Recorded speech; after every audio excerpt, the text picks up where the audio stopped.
Bonsoir, bonsoir, bonjour et bon après-midi à tous, tout dépend de laquelle vous suivez la vidéo et bienvenue sur ma chaîne YouTube pour Like et Boss. Ceci est tout simplement la suite de l'installation des outils nécessaires dont nous aurons besoin pour pouvoir programmer en C. Alors, dans la vidéo précédente, nous avons procédé à l'installation du GCC pour pouvoir compiler le code que nous écrivons en C sous Windows à travers le terminal ou le prompt de commande. Maintenant, ici sur cette page, je vais vous montrer comment installer Ubuntu pour pouvoir exécuter le code que nous écrivons directement sur Linux. Alors, je ne vais pas m'appesantir ici, nous aurons des vidéos dédiées sur cela, sur Linux, sur son utilité.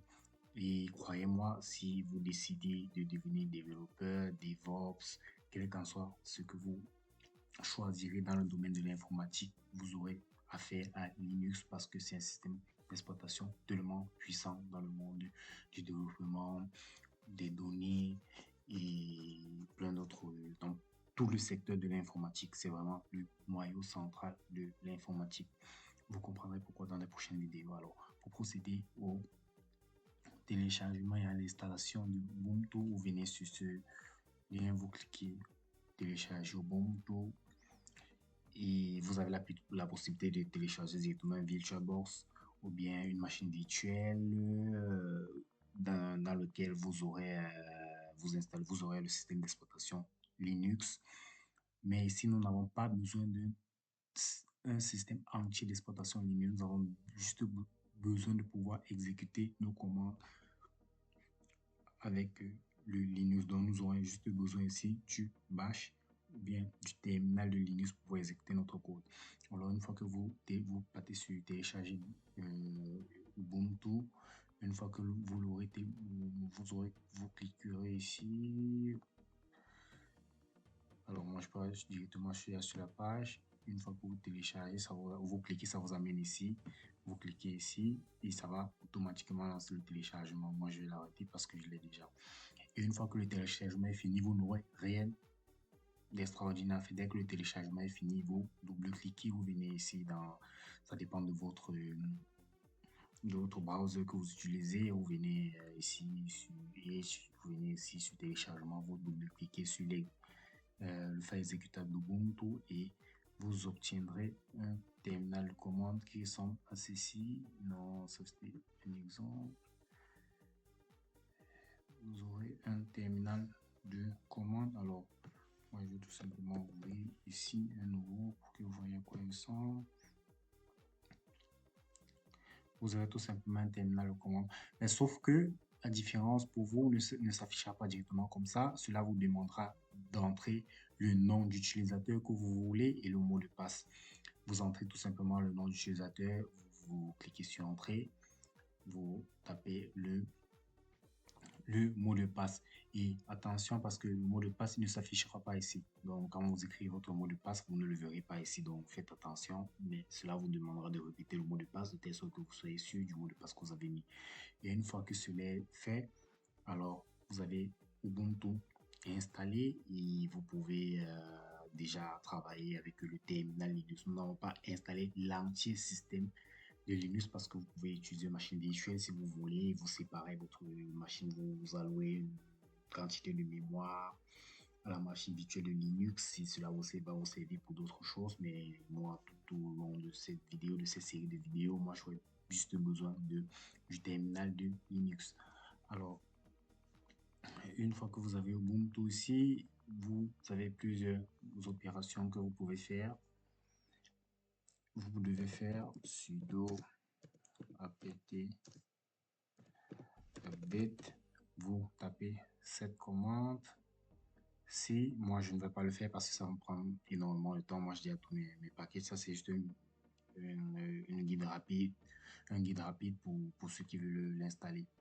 Ici, vous tapez tout simplement, ici dans la leçon, vous tapez tout simplement sudo apt update et puis ça va vous demander de mettre le mot de passe. Vous mettez le mot de passe que vous avez à peine inséré et puis cela va faire l'update de tous les failles dont vous avez besoin, de tous les failles, toutes les mises à jour qui ont été faites par les programmeurs et les développeurs de Linux. Une fois que tout a été téléchargé, vous venez maintenant, vous faites sudo apt upgrade pour effectivement mettre à jour tous les packages. Et ici, ça ne nous demande pas le mot de passe. Vous cliquez et c'est là. Si vous cliquez ici, c'est là où moi, ça me demande le mot de passe. Mais parce que je n'ai déjà pas fait l'update, parce qu'une fois que vous faites l'update, vous êtes déjà authentifié. Alors, une fois que vous êtes ici, nous avons deux possibilités où vous pouvez décider d'utiliser un bash, par exemple. Et le bash, à quoi ça sert? Le bash vous permettra tout simplement de pouvoir transformer votre éditeur de texte ici, votre prompt de commande sur Windows, de pouvoir passer du terminal de Windows à Linux. Alors, si je tape tout simplement bash ici, vous voyez, quand tapant le bash ici, ça me met directement le terminal de Linux. Donc ici, je peux taper toutes les commandes Linux. Alors, vous avez deux méthodes pour ce faire, comme vous avez vu sur l'exemple que j'ai fait tout à l'heure. C'est parce que moi, j'ai déjà téléchargé un bash. Et il y a différentes opérations que j'ai fait pour pouvoir pour le rendre compatible. Maintenant, l'autre méthode que vous pouvez utiliser, c'est tout simplement ceci. Soyez bien attentifs. Alors, nous allons commencer ici par lister notre directory actuel. Ok, nous sommes là-bas. Nous faisons tour. Et une fois que nous sommes là-bas, ce que nous pouvons faire ici, c'est nous faisons une liste de all. Ici, ça nous permet de voir exactement tous nos dossiers que nous avons ici, ça soit les permissions de lecture, écriture des failles.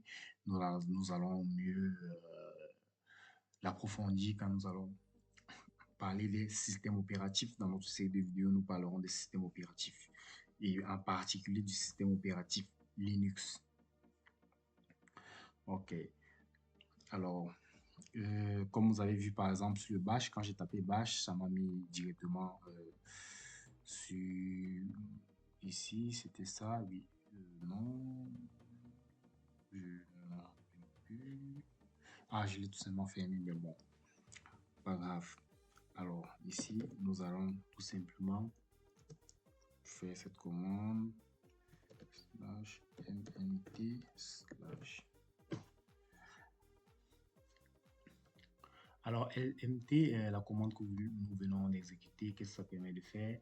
Alors, en informatique, tout simplement, mais sur Linux, MNT est un répertoire standard dans les systèmes de fichiers Unix et Linux. Son nom vient de l'abréviation de MOON, qui veut dire monter en anglais. Ce répertoire est traditionnellement utilisé comme un point de montage temporaire pour les systèmes de fichiers ou les périphériques de stockage externe. Donc, c'est un système de fichiers temporaire qui est présent sur Ubuntu, en particulier dans notre cas, et comme je vous l'ai dit, qui est utilisé pour le stockage, qui est un périphérique qui est utilisé pour des systèmes de fichiers, ou bien pour des périphériques, désolé pour moi, pour des périphériques de stockage externe. Et ici, nous allons utiliser en particulier un périphérique de stockage externe parce que nous aurons besoin d'accéder à OC. Ceci, c'est un périphérique de stockage externe qui est présent dans notre machine Linux. Voilà. Alors, tous ceux qui ont un ordinateur Windows, quand vous venez ici, vous cliquez, oh, cela me l'a fait 2 fois, mais c'est pas grave. Vous venez ici, vous cliquez sur cet ordinateur et ça, c'est le C. Ça, c'est notre driver, notre système de stockage interne, interne sur Windows, autant pour moi.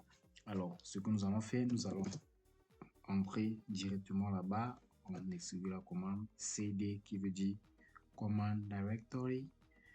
Donc cd slash mnt slash c.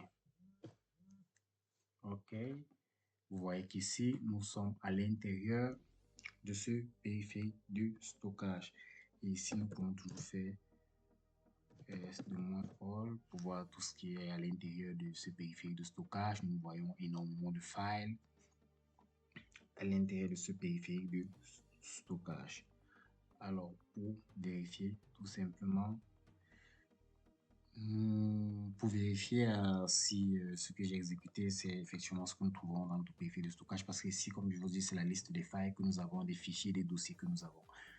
Et je pourrais dire probablement ceux qui sont reliés en vert sont des dossiers.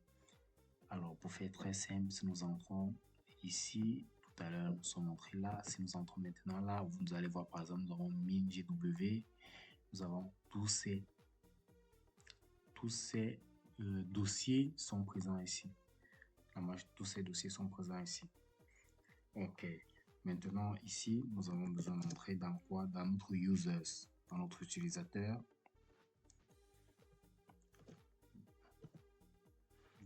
CD de users, nous sommes maintenant dans notre utilisateur. Et si nous mettons ls de all dans notre dossier utilisateur, nous avons Fouine qui est l'utilisateur principal. Donc, nous allons entrer ici. Et une fois que nous sommes ici, si nous sommes ls de all, vu que ça c'est l'utilisateur principal, vous aurez énormément de fichiers, dossiers, tout ce qui est monté sur ce PC qui sont enregistrés dans cet utilisateur principal.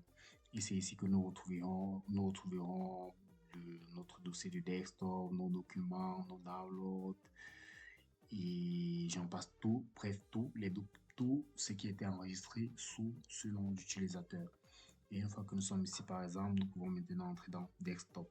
Donc, on fait cd de desktop, par exemple. Et quand nous faisons cd de desktop, vous voyez qu'ici, c'est comme si nous avons fait le bash sur l'exemple que j'ai fait tout à l'heure. Sauf que sur l'exemple que j'ai fait tout à l'heure, quand nous faisons le bash, ça nous met directement sur notre nom d'utilisateur.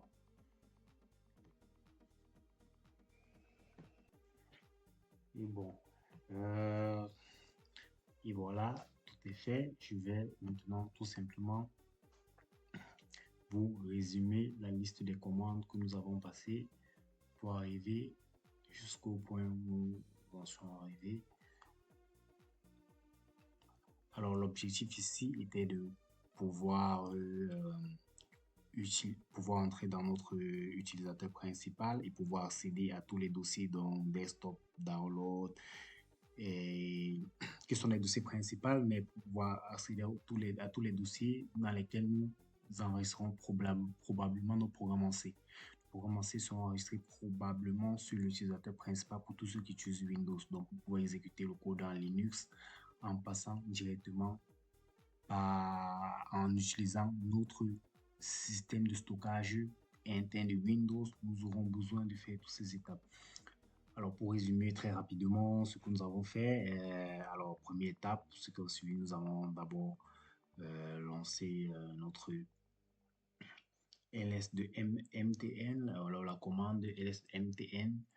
Alors, ça permet de lister tout simplement les fichiers et les dossiers présents dans le répertoire MTN. Et je vous ai déjà dit que le répertoire MTN était tout simplement un répertoire qui permet de stocker, qui est un répertoire qui est un point de montage pour des fichiers temporaires de stockage des périphériques externes.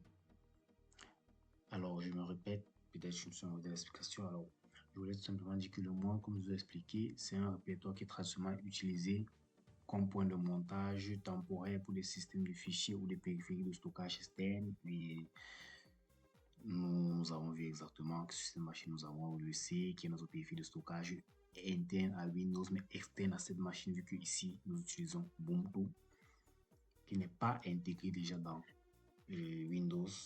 Donc, c'est pour ça qu'il s'était considéré comme périphérique de stockage externe pour notre machine. Et une fois nous entrons dans le C, comme nous avons énuméré ici, nous entrons dans le C. Alors, nous allons voir tout simplement ces étapes. Ok, nous sommes entrés ici, nous sommes entrés dans MNT, nous avons vu les périphériques de stockage externe, nous avons vu LC, RWS. Ça, ce sont d'autres périphériques qui me sont utiles pour d'autres usages, mais concentrons-nous juste sur le C, qui est notre périphérique de stockage interne à Windows, mais externe à Ubuntu, parce que Ubuntu n'est pas intégré à Linux, n'est pas intégré à Windows, autant pour moi. Et une fois que nous avons ce périphérique de stockage externe, l'objectif est justement de naviguer dans l'arborescence de Windows.